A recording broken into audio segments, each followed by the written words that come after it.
Good afternoon students. আজকের ক্লাসে আমরা ভার্ব চ্যাপ্টারটা সম্বন্ধে পড়ব। আমরা জানি ভার্বকে আমরা বিভিন্ন ভাগে ভাগ করতে পারি, যেমন ট্রান্সিটিভ ভার্ব, ইনট্রান্সিটিভ ভার্ব।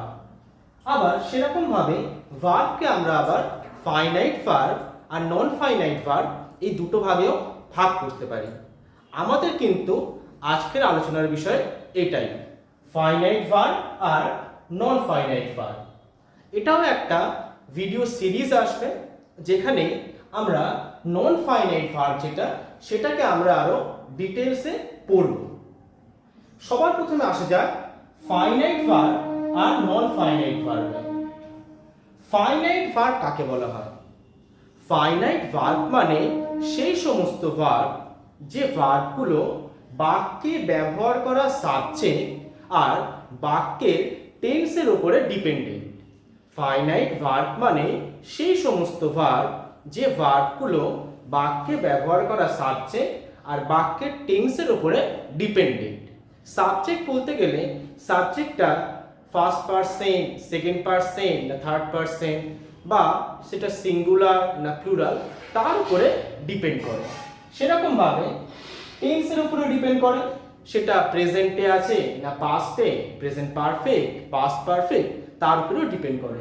তাহলে আমরা কি শিখলাম?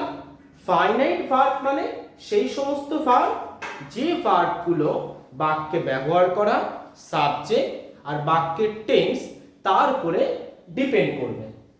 এক্সাম্পল দিয়ে আমরা এটা পরে বুঝবো। এরপরে আসে নন ফাইনাইট ভার্ব।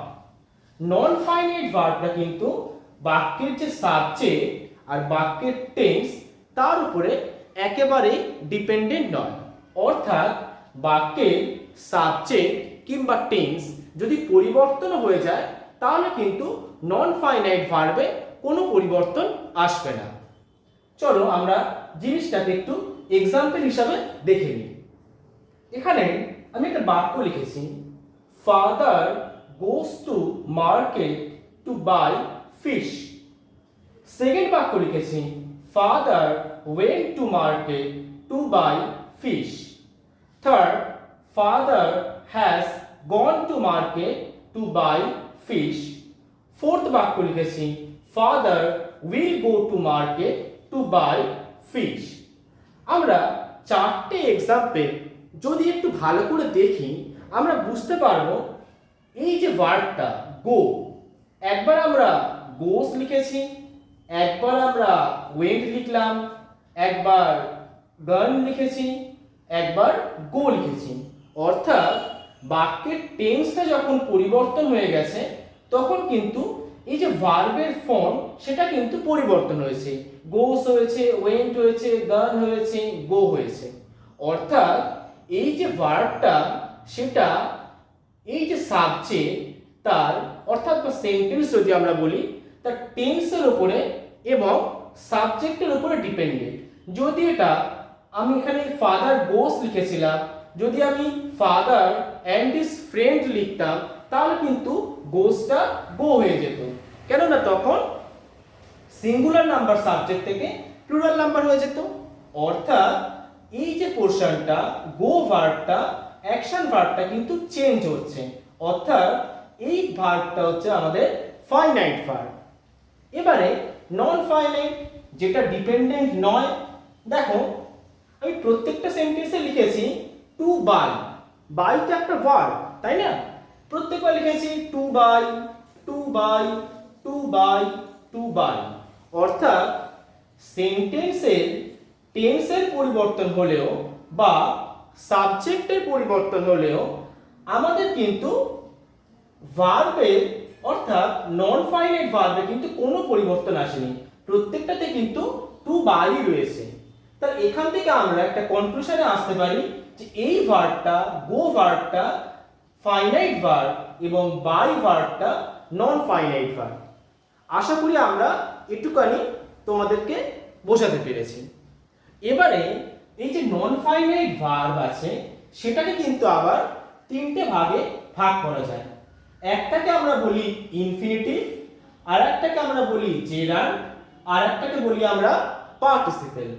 নন ফাইনাইটকে আমরা তিনটে ভাগে ভাগ করি, ইনফিনিটিভ, জেরান্ড আর পার্টিসিপল। এগুলো কি হয়, কিভাবে ব্যবহার করা হয়, সেগুলো কিন্তু আমরা ডিটেলসে পড়ব পরবর্তী ক্লাসে। আপাতত আমরা যেটা দেখব, ইনফিনিটিভ যেটা, সেটা হচ্ছে টু প্লাস ভার্বের ফার্স্ট ফর্ম।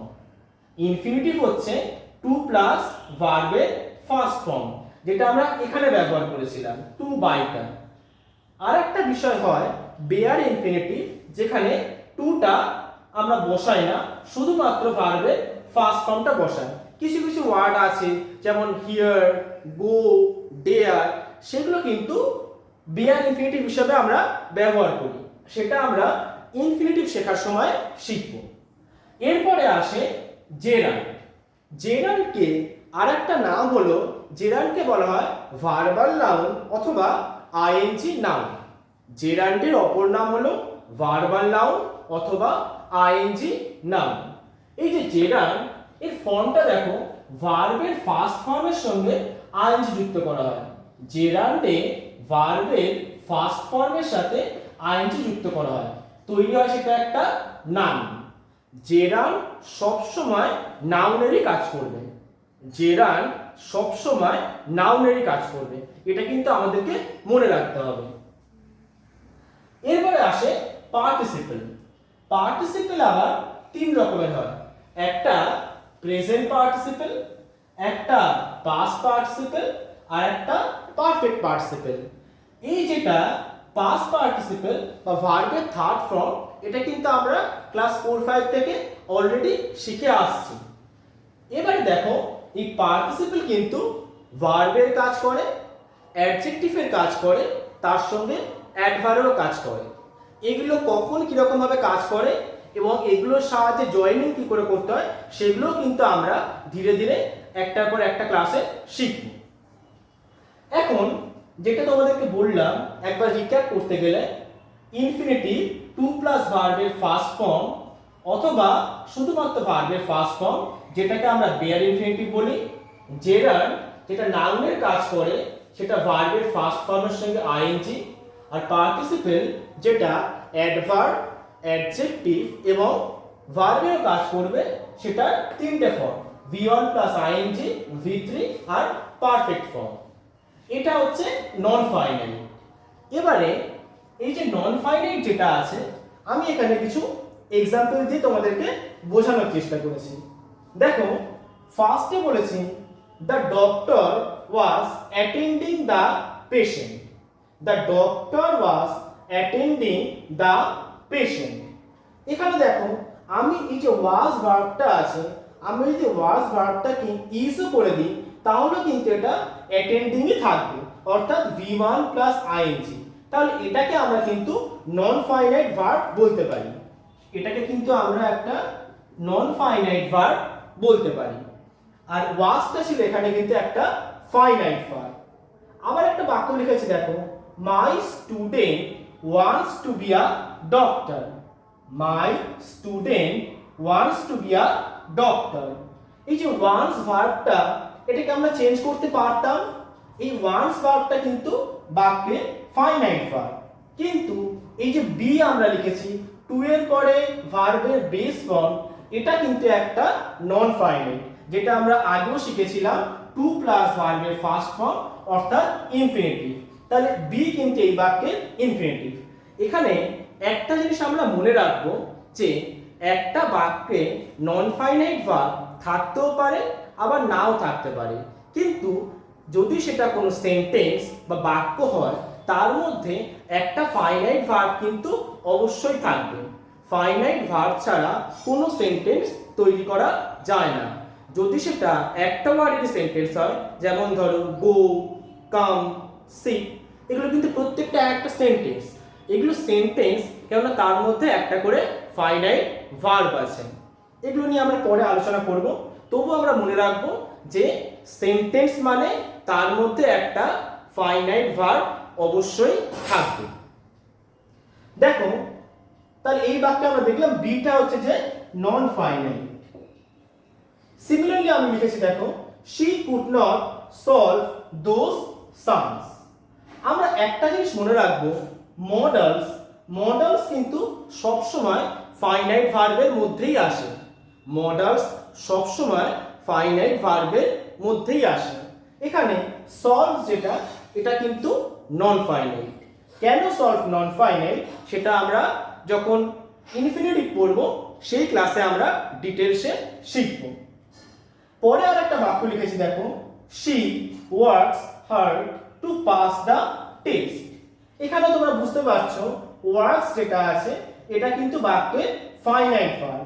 আমরা she is working করতে পারতাম, আমরা she has worked করতে পারতাম, আমরা এখানে she will work করতে পারতাম। অর্থাৎ এই ওয়ার্কের ফর্মটাকে আমরা চেঞ্জ করতে পারতাম। কিন্তু এই যে টু পাস মানে টু প্লাস ভার্বের ফার্স্ট ফর্ম, এটা কিন্তু কোনোভাবে চেঞ্জ করা যেত না। অর্থাৎ বাক্যের সাবজেক্ট কিংবা টেন্স পরিবর্তন হলো কিন্তু টু পাসই থাকবে। অর্থাৎ এটা কিন্তু এই বাক্যের নন ফাইনাইট। আশা করি আজকের ক্লাসে আমরা ফাইনাইট ভার্ব আর নন ফাইনাইট ভার্বের ডিফারেন্সটা তোমাদেরকে বোঝাতে পেরেছি। এবং নন ফাইনাইটের তিনটে ভাগ হয় সেটা জেনে রাখো, একটা ইনফিনিটিভ, একটা জেরান্ড, একটা পার্টিসিপল। এটুকুনি আজকের ক্লাসের জন্য। এরপরে কিন্তু আমরা আলাদা করে ইনফিনিটিভের ক্লাস, জেরান্ডের ক্লাস, পার্টিসিপলের ক্লাস এবং এগুলোর সাহায্যে কি করে আমরা সিম্পল সেন্টেন্সে জয়েনিং করতে পারি সেটাও কিন্তু শিখব। Thank you.